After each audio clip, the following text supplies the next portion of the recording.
वज़ीर आज़म शहबाज शरीफ अमरीका का दौरा मुकम्मल करके लंदन पहुँच गए। नायब वज़ीर आज़म इसहाक डार और वज़ीर इत्तलात अता तारर भी हमरा हैं। वज़ीर आज़म खुसूसी तैयारे के जरिए लंदन के लुटिन एयरपोर्ट पहुँचे।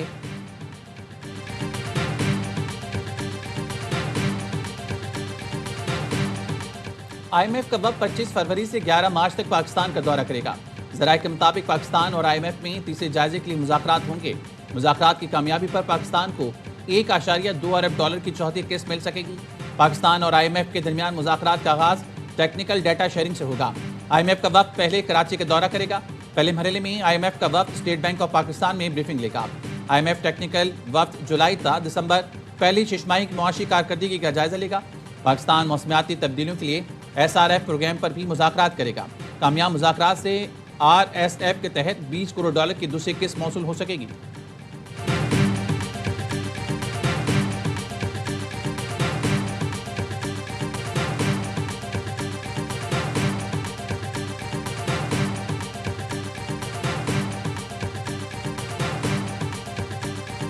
The Supreme Court's ruling on tariffs is deeply disappointing, and I'm ashamed of certain members of the court, absolutely ashamed, for not having the courage to do what's right for our country. अमरीकी सदर Donald Trump supreme court पर Barham tariff के खिलाफ अदालती फैसले को शर्मनाक और मायूस कुन करार दे दिया। कहा जजिस ने अमरीकी मफादात को नजरअंदाज किया। अदालती फैसले के खिलाफ प्लान बी मौजूद है। टैरिफ अमरीका को अजीम बनाता है। ये अमरीका की कौमी सलामती का मामला है। मेरे पास मजीद मजबूत इख्तियारात भी हैं। फैसले पर वो मुल्क बहुत खुश हैं जो बरसों से अमरीका को लूट रहे हैं। अमरीकी सुप्रीम कोर्ट ने ट्रंप टैरिफ को कलअदम करार दिया था। फैसले में कहा गैर मुल्की तिजारती शराकतदारों पर टैरिफ गैर कानूनी है। ट्रंप ने इख्तियारात से तजावुज़ किया। मुआशी माहिरीन के मुताबिक अदालती फैसले ट्रंप इंतजामिया के लिए बड़ा धचका है। तिजारती मुआहदों पर असर पड़ने का इम्कान है।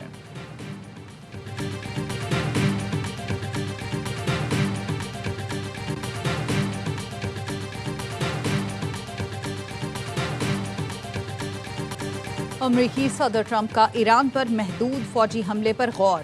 ईरान पर महदूद फौजी हमला तेहरान पर दबाव डालने के लिए पहला कदम होगा। अमरीकी मीडिया के मुताबिक महदूद फौजी हमले का मकसद जौहरी मुआहदे पर मुतालबात मनवाना है। वॉल स्ट्रीट जर्नल ने लिखा, ईरान ने जौहरी अफसूदगी खत्म न की तो अमरीका ईरानी तंसीबात के खिलाफ वसी मुहिम शुरू करेगा। अमरीकी हमलों में तेहरान की हुकूमत का तख्ता उलटना भी शामिल हो सकता है।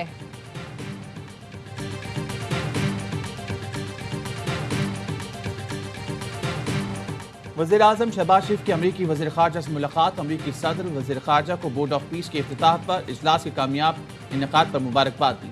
गज़ा अमन मंसूबे के निफाज के लिए बोर्ड ऑफ पीस के साथ मिलकर काम करने के लिए तैयार हैं। सदर ट्रंप की क़यादत में शराकतदारी की रफ्तार और मस्बत समत पर इत्मीनान का इज़हार।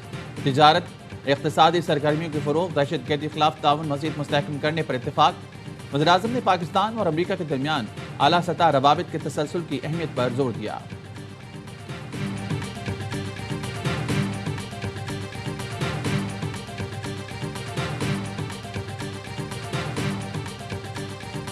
नॉन स्टॉप एक्शन और कांटे के मुकाबले। T20 वर्ल्ड कप का सुपर 8 मरहला आज पाक न्यूजीलैंड मैच से शुरू होगा। T20 वर्ल्ड कप के हेड टू हेड मुकाबले में पाकिस्तान को न्यूजीलैंड पर बरतरी हासिल। कोलंबो में बारिश की वजह से प्रैक्टिस सेशन मनसूख, मैच भी मुतासर होने का खदशा। हेड कोच माइक हैसन कहते हैं न्यूजीलैंड से अच्छे मुकाबले की तवक्को है। प्रेमदासा स्टेडियम में स्पिनर का किरदार अहम होगा। उस्मान तारिक ऐसा बॉलर है जो अटैक और डिफेंस दोनों में काम आता है। न्यूजीलैंड के बल्लेबाज मार्क चैपमैन ने कहा उस्मान तारिक समेत पाकिस्तान के तमाम स्पिनर्स खतरनाक हैं। पाकिस्तान के खिलाफ काफ़ी क्रिकेट खेली है, इनकी स्ट्रेंथ का अंदाजा है।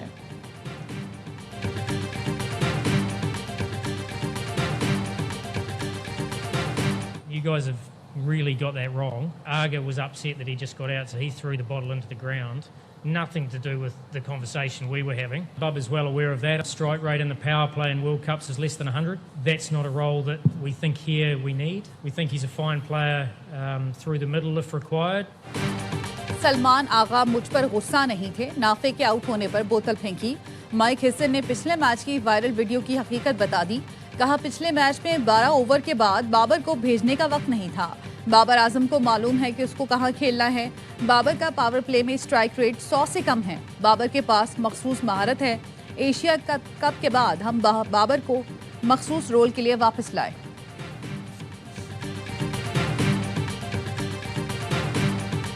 हमारे पास स्पिनर्स ज़्यादा है, उनके पास स्पिनर्स इतने ज़्यादा नहीं। तो स्पिन डिपार्टमेंट में अगर देखें तो हमारा पल्ला उनसे बहुत ज़्यादा भारी है। बैटिंग में उन्हें एडवांटेज है। उनकी बैटिंग लाइनअप ज़्यादा स्ट्रॉन्ग लग रही है, हमारी बॉलिंग ज़्यादा, लेकिन स्पिनर पे नहीं डिपेंड करना हमने।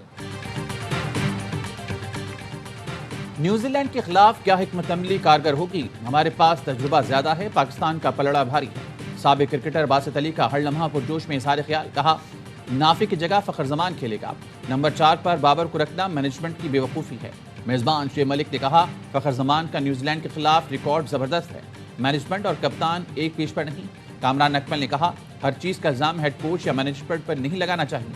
बाबर आजम को एहसास होना चाहिए कि मैं टीम में नया नहीं बल्कि तजुर्बेकार हूँ।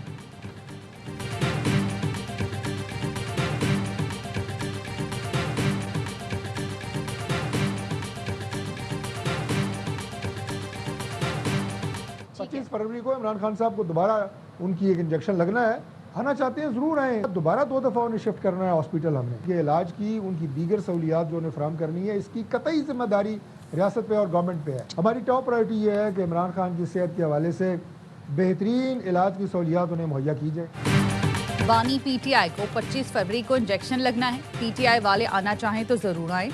विफाकी वजीर तारिक फजल चौधरी कहते हैं पीटीआई वाले फैसला कर लें 25 फरवरी को किसने अस्पताल आना है। डॉक्टर फैसल सुल्तान आंखों के अमराज के माहिर नहीं, बानी के इलाज और दीगर ज़रूरियात की जिम्मेदारी हुकूमत पर है। हमारी पहली तरजीह है उन्हें बेहतरीन इलाज की सहूलतें मुहैया करें। इस वक्त किसी भी सतह पर कोई डील या ढील ज़ेर बहस नहीं। दरख्वास्त सिर्फ यही है रियासत से लड़ाई टकराव की पॉलिसी छोड़कर मुज़ाकरात की मेज़ पर आएं। 90% प्रॉब्लम जो है पीटीआई के उसके सोशल मीडिया की वजह से है। कोई इस किस्म की ऑफर केसेस ख़त्म करने की या को अदरवाइज मामले की ना हुई है, बल्कि ये हो ही नहीं सकती। 90% मसाइल पीटीआई सोशल मीडिया की वजह से हैं। ऐसा तासुर दिया कि हुकूमत अडियाला के बाहर ऑफर लेकर खड़ी है। वज़ीर-ए-आज़म के मुशीर राना सनाउल्लाह कहते हैं बानी के इलाज का मामला उन्होंने ख़राब किया, 3 दिन तक मुआयना नहीं होने दिया गया। पहले बैरिस्टर गौहर का नाम दिया, फिर खुद वापस ले लिया। मोहसिन नकवी उनको काफ़ी रियायत देना चाहते थे, लेकिन इनका रवैया दुरुस्त नहीं। नवाज शरीफ को जो भी रिलीफ मिला अदालतों से मिला, बानी पीटीआई को भी रिलीफ अदालतों से ही मिलेगा। वज़ीर-ए-आज़म और अपोजिशन लीडर का मिलना आईनी ज़रूरत है। मुलाकातों को सियासी मकासद, इदारों के खिलाफ बयानियाँ और डर्टी प्रोपेगेंडे के लिए इस्तेमाल ना करें तो मसला होता ही नहीं।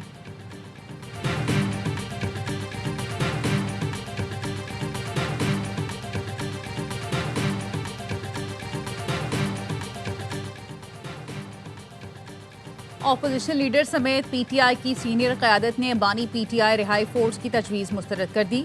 ज़राए का कहना है रिहाई फोर्स की तजवीज़ मुस्तरद करने का बाज़ाब्ता ऐलान पीटीआई की सियासी कमेटी करेगी। सीनियर रहनुमाओं ने सुहेल अफरीदी से रब्ता करके रिहाई फोर्स के क़याम को गैर आइनी करार दिया। रिहाई फोर्स के क़याम का ऐलान वज़ीर आला खैबर पख्तूनख्वा ने किया था।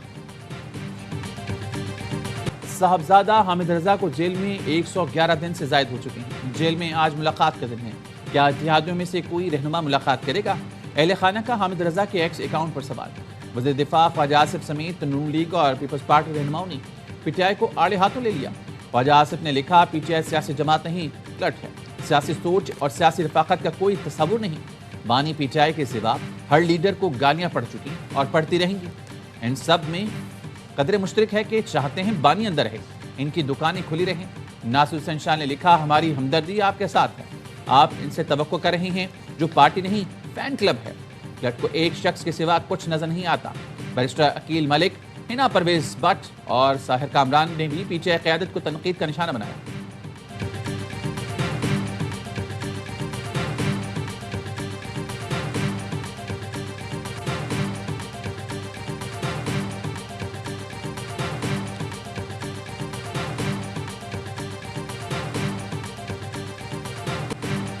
पीपल्स पार्टी ने गवर्नर सिंध की तब्दीली का मुतालबा कर दिया। सीनियर वजीर शर्जील मेमन कहते हैं गवर्नर हाउस में नफरत अंगेज बातें हुई हैं, तासुब पर मबनी बातों की शदीद मजम्मत करते हैं। गवर्नर हाउस में चंद लोगों ने इदारों पर भी तनकीद की।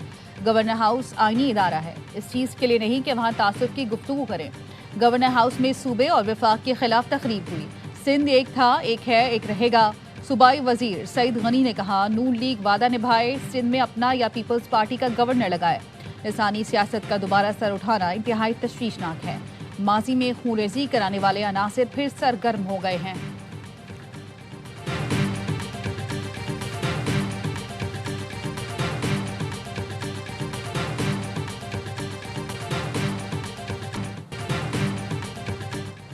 कराची के इलाके गुलशन इकबाल में मुबैना पुलिस मुकाबले के बाद 2 स्ट्रीट क्रिमिनल गिरफ्तार।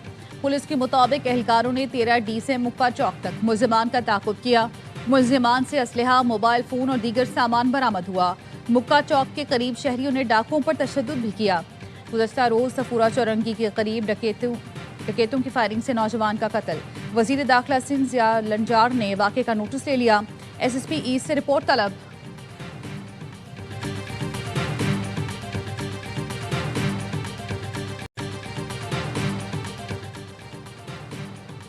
कराची बलोच कॉलोनी में जायदाद के तनाज़े पर भाइयों में झगड़े के दौरान गोलियां चल गईं। एक भाई कत्ल, दूसरा जख्मी। रेस्क्यू हुकाम के मुताबिक जांबक शख्स की लाश और जख्मी को अस्पताल मुंतकिल कर दिया गया। पुराना गुलीमार में बच्चों की लड़ाई में बड़े भी कूद पड़े। फायरिंग से एक शख्स जाँ बहक, 2 जख्मी।